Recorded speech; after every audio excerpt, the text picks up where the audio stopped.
On the night of January 6, 2007, Channon Christian, age 21, and her boyfriend Christopher Newsom, age 23, headed out for a friend's birthday party in Knoxville, Tennessee. However, they never arrived. En route to the festivities, they were carjacked, tortured, raped, and killed in acts of unthinkable violence by multiple assailants.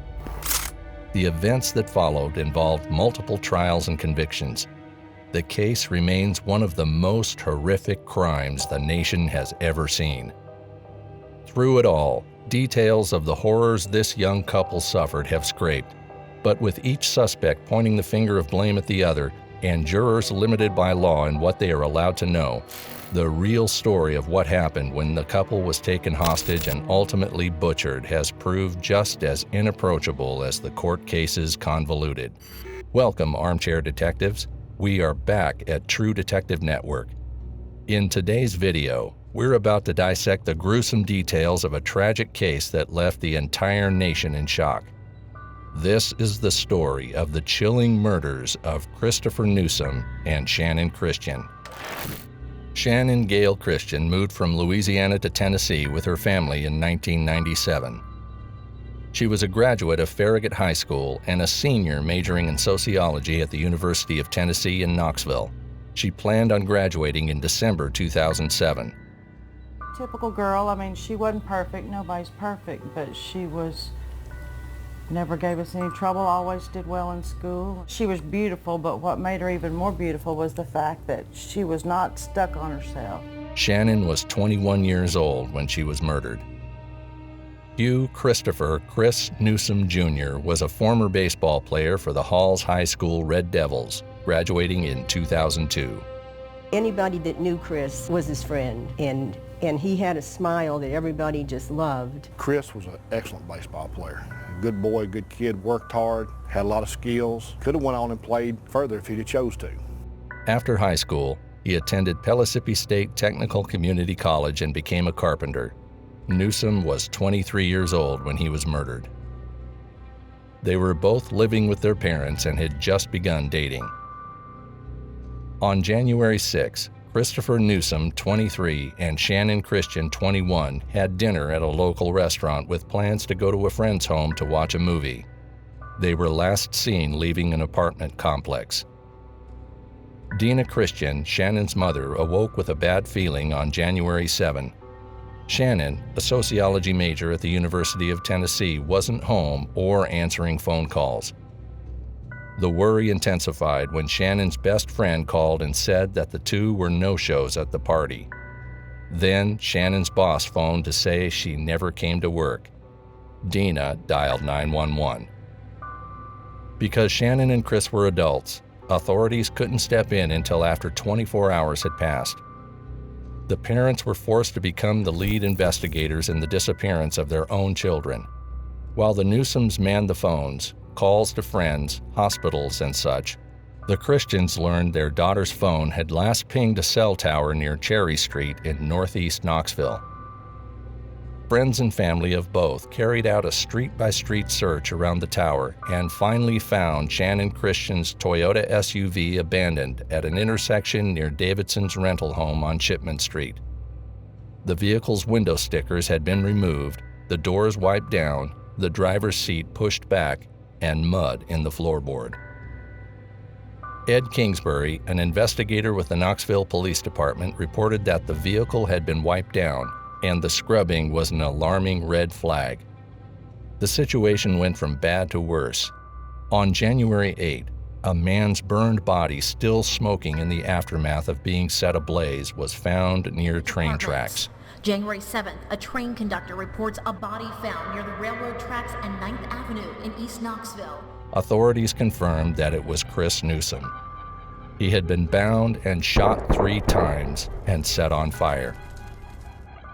To locate Channon, police examined her car and found an envelope. It was dusted for prints and yielded a hit. The suspect, Lamarcus Davidson, was a known carjacker who'd recently got out of prison.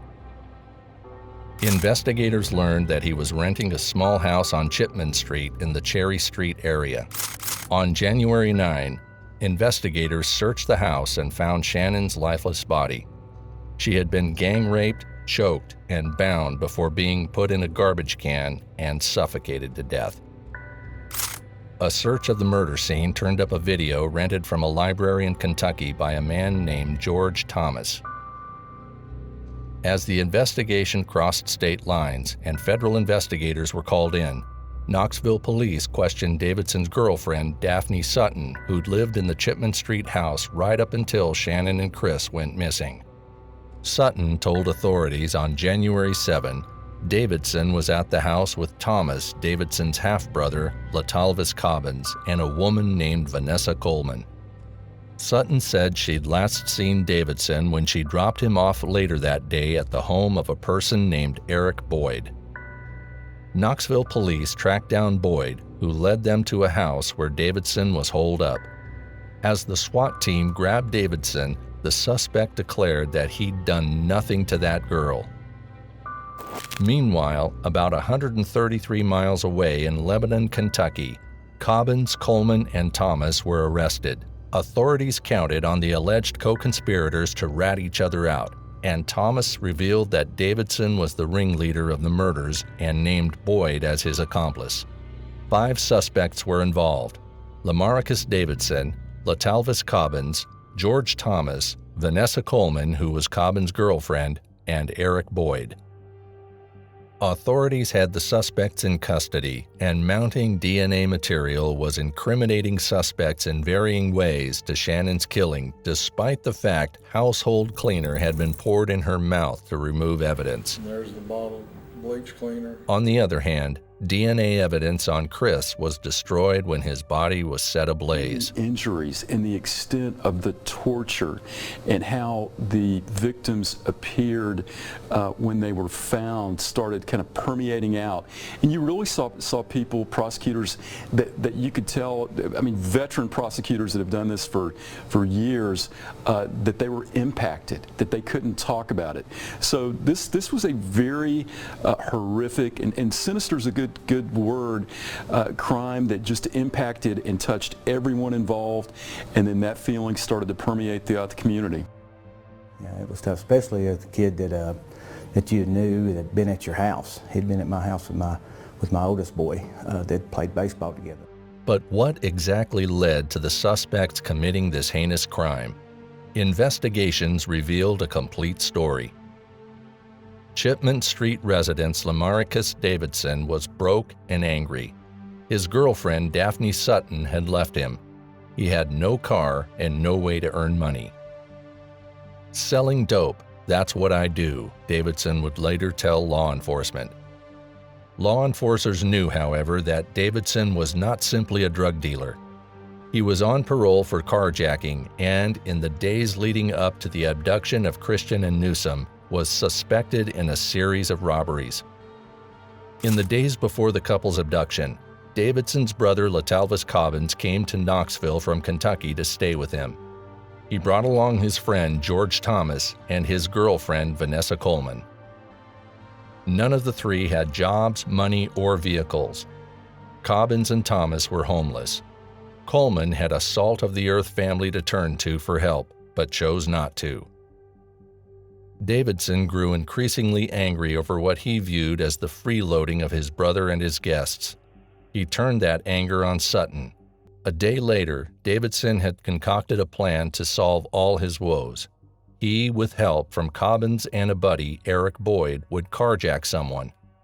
Cobbins insisted that he wasn't happy with the idea. Me and my brother got into arguing because he said he was going to do some crazy shit, Cobbins said in an interview with law enforcement. He like, man, I'm fixing to go carjack somebody. Man, try and get me some money. Suspect Boyd had long denied any role in the couple's abduction. With no forensic proof tying him to the crimes, authorities were left to prosecute him for hiding Davidson after the slayings. He is serving an 18-year federal prison sentence as a result. But his statement to authorities provides striking details of the carjacking. Details he insisted came from Davidson, not his own memory. Christian was angry with Newsom because he had delayed picking her up for the birthday party of a friend. As she sat in the front seat of her Toyota 4Runner parked outside, Newsom sought to set things right, hugging and kissing her as he stood outside the driver's side door. The couple never saw Boyd cruise into the parking lot at Washington Ridge with passengers Davidson and Cobbins. Unarmed, Boyd and Davidson jumped from the car, leaving Cobbins behind. At that point, the pair intended only to rob Christian and Newsom of the SUV. But as they approached the couple, guns drawn, headlights from another vehicle spooked them. They pushed the couple into the SUV. They jump out of the car and run to a white SUV. There was two people, there was a man and a woman at the SUV. They jump in, pointed guns at them, and they carjacked them, I guess. Testimony has shown that Christian and Newsom were bound in the SUV with whatever cords the assailants could find. Newsom was forced face down in the vehicle. A bound Christian was dumped onto his back. Boom! There's a gun in the back of your head, and some big sucker gets in your 4Runner and puts a gun on you, just like that. It's done. With Davidson behind the wheel of Christian's SUV and Cobbins trailing behind in a car Boyd had borrowed from his cousin, the crew headed back to Davidson's Chipman Street home. There was no doubt then that the couple would die. Two white people, white kids. This shit fixin' to get crazy, man, you know what I mean? Cobbins said. Davidson and his cohorts are black, the victims white. Racial differences have never been suggested as a motivator for what authorities view as a random carjacking. Back at Davidson's Chipman Street house with their bound and blindfolded victims in tow, an argument broke out among Davidson, Boyd, Cobbins, Thomas, and Coleman. Thomas and Davidson barely knew each other, and neither liked the other. Lamarcus told Thomas that he was going to need him to do something so he could trust him, Coleman told law enforcers. The suspects admitted that they curried Christian's cooperation by promising her she would be let go if she went along with their demands. She even called home at gunpoint to create a false alibi to buy the suspects time in their murderous plans. None of the suspects concede involvement in Newsom's death, but trial testimony, statements, and forensic evidence suggest that Davidson, Cobbins, Boyd, and Thomas forced Newsom into the rear cargo compartment of the SUV, leaving Coleman behind with Christian. It's not clear if Newsom was raped before leaving Chipman Street. Boyd, who had male pornography cached on his phone, has long been suspected but never charged with raping Newsom. Forensic proof and suspect statements indicate that Davidson forced Thomas to fire the first shot at Newsom, striking him in the neck. As he fell forward, another shot hit him in the back, and then Davidson delivered the kill shot to his head. Once back at Chipman Street, Boyd left. Davidson and Thomas stripped off their bloody clothes to be washed. At some point, the pair gathered up a comforter and a gas can and left, presumably to burn Newsom's body. Meanwhile, Cobbins went into his brother's bedroom where Christian was tied up. "I was pissed off," Coleman said in a statement.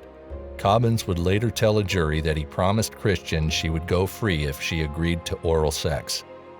Forensic proof showed that Christian was orally raped with such force a membrane in her mouth was severed. DNA evidence shows that Davidson raped Christian both vaginally and rectally. But it's Coleman who authorities suspect delivered brutal blows to Christian's vaginal region, the force of which caused a massive pooling of blood. At some point, Christian was dragged into the living room, bleach sprayed in her throat.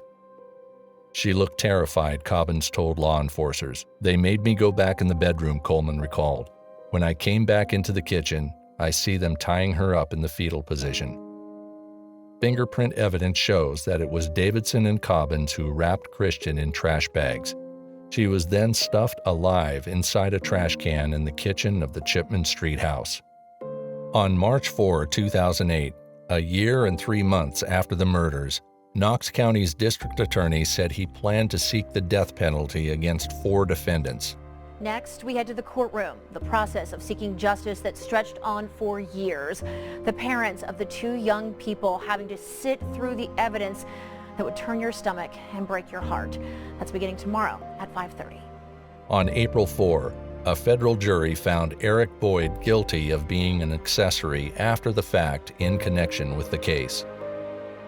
On October 10, The home where Christian's body was found was demolished. A key element of the case turned on Tennessee's criminal responsibility law. If you're aware of a crime and do nothing to stop it, you're held responsible too. Except for Boyd, the suspects implicated themselves by admitting that they were in the house.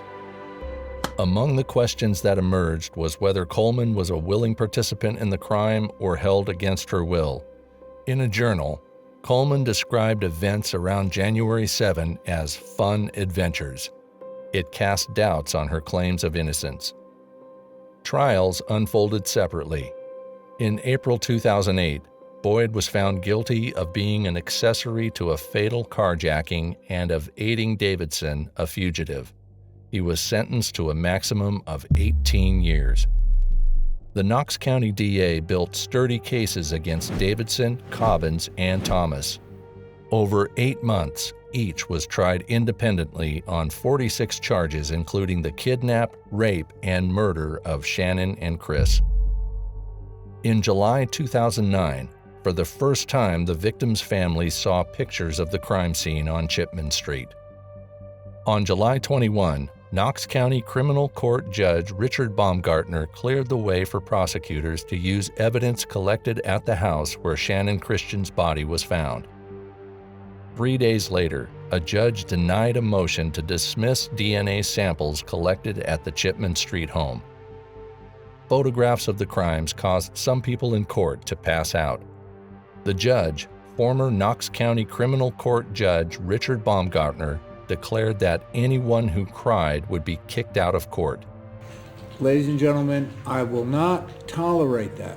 You will not be allowed in this courtroom if you do that, because I will not tolerate it, Baumgartner said in taped proceedings. On August 10, Judge Baumgartner ruled jurors would get to hear some of the phone calls Cobbins made to relatives following his arrest.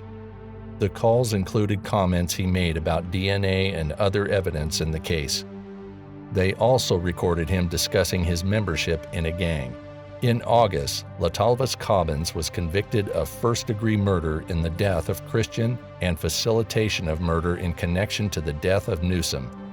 He was sentenced to life in prison. On October 28, Lamarcus Davidson was convicted on counts of first-degree murder and first-degree felony murder. He was also found guilty of facilitation of aggravated rape. Davidson was accused of being the ringleader in the Christian Newsom case. He was sentenced to death. On December 8, George Thomas was found guilty on all counts, including more than a dozen counts of felony murder and 2 counts of premeditated murder. He was sentenced to life in prison. By 2010, Davidson was on death row. Cobbins and Thomas were serving life without parole. Vanessa Coleman, convicted of lesser charges, was sentenced to 53 years. She already has been up for parole once, but it was denied, for now. During sentencing, Christian's father stated, "For me personally, you took my baby. You took my opportunity to say yes to a young man one day. You took my wedding dance away. You took my opportunity to hold her child, my grandbaby." Eric Boyd, convicted in a federal trial of hiding Davidson out after the slayings, was behind bars for 18 years. But with the ink still wet on the conviction papers, the Newsom and Christian families would learn the judge who presided over the state trials, former Knox County Criminal Court Judge Richard Baumgartner, was an opiate addict who popped and snorted pills on breaks in the trials of their children's killers. Judge Richard Baumgartner was arrested in January 2011, just weeks after the 4th anniversary of the murders. Ultimately, little would change in the outcomes. Davidson and Cobbins were denied new trials. The Tennessee Supreme Court recently upheld Davidson's convictions and death sentence. Thomas and Coleman were retried. Thomas was convicted anew and sentenced again to die behind bars of natural causes. Coleman, who already had won acquittal on murder charges, swayed a new jury to acquit her of a few more charges. Her sentence was cut to 35 years. Baumgartner was disbarred and wound up serving 6 months in federal prison for a series of lies he told to protect his drug-supplying mistress. Relieved that perpetrators didn't get away scot-free, the Newsoms were still determined that George Boyd would pay for their son's death. "We took it upon ourselves to go and talk to George Thomas," Hugh Newsom told the reporters. Prosecutors struck a deal with him if Thomas testified against Boyd. 11 years after the murders, Thomas threw everything on Boyd, Satterfield told reporters. On August 13, 2018, Boyd was found guilty of 36 charges connected to the kidnap, rape, and murder of Channon and Chris. He received 2 life sentences plus 90 years in prison. Davidson and Boyd have unsuccessfully appealed their sentences. The Christians and the Newsoms are present for every appeal. Seeking justice for their kids never ends. Dies, but they don't die like these families' children did. My heart just felt for them.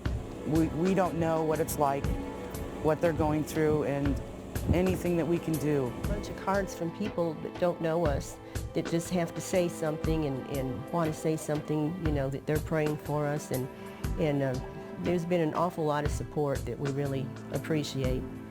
It really helps us get through. And now, more than a decade later, these parents are left with empty bedrooms and dreams of what might have been. Mary Newsom still tears up when she sees a Cadbury chocolate Easter egg. It was her son's favorite.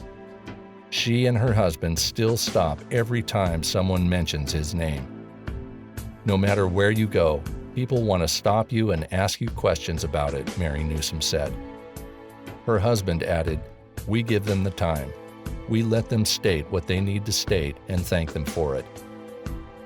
Dina Christian is a grandmother now. Her son Chase and his wife have 2 young children. As she peers into her daughter's room these days, she thinks of other children and their parents. "Get involved with your kids' lives," she said. "We're not promised tomorrow. Love your kids. I was lucky enough to have 21 years with Channon. She was so loving. I want people to just be the same." I was grateful enough to tell her that I loved her the day she walked out that door. Over the years, the murders of Channon Christian and Christopher Newsom have stirred racial tensions. It remains a highly debated subject even now. Heard that there's been some people that have talked about how it was a racially motivated crime, and I think that it's a bad thing because that just creates more racism and intolerance and strife in the community. Police Chief Sterling Owen IV said that there was no indication that the crimes were racially motivated. "We have no evidence to support the notion that this was a race-based crime. We see this as a cold-blooded murder. There is absolutely no proof of a hate crime," said John Gill, special counsel to Knox County District Attorney Randy Nichols. "We know from our investigation that the people charged in this case were friends with white people, socialized with white people, dated white people. So not only is there no evidence of any racial animus, there's evidence to the contrary." The Shannon Gale Christian Foundation and the Shannon Gale Christian Memorial Golf Tournament were established in Shannon Christian's memory to provide a scholarship for a Farragut High School senior to attend the University of Tennessee. A foundation has also been established in Newsom's name. The foundation holds an annual memorial baseball tournament at the Halls Community Park. A memorial scholarship is given annually in his name to a graduating Halls High School baseball player. Shannon Christian's father, Gary Christian, speaks at churches proclaiming how, in spring 2017, he asked God to restore him from his pervasive anger. He presents testimony of how he's overcoming the anger that most East Tennesseans saw played out during news articles throughout the trials and appeals. As we come to the end of our investigation into the murders of Christopher Newsom and Shannon Christian, we're reminded of the profound impact their lives and untimely deaths have had on so many. Thank you, Armchair Detectives, for joining us on this journey into the Christopher Newsom and Channon Christian case. Your commitment to the channel is truly appreciated. Stay tuned to True Detective Network for more mysteries every week. Remember to subscribe for weekly true crime updates. Keep sleuthing, Armchair Detectives, and let's continue seeking justice together.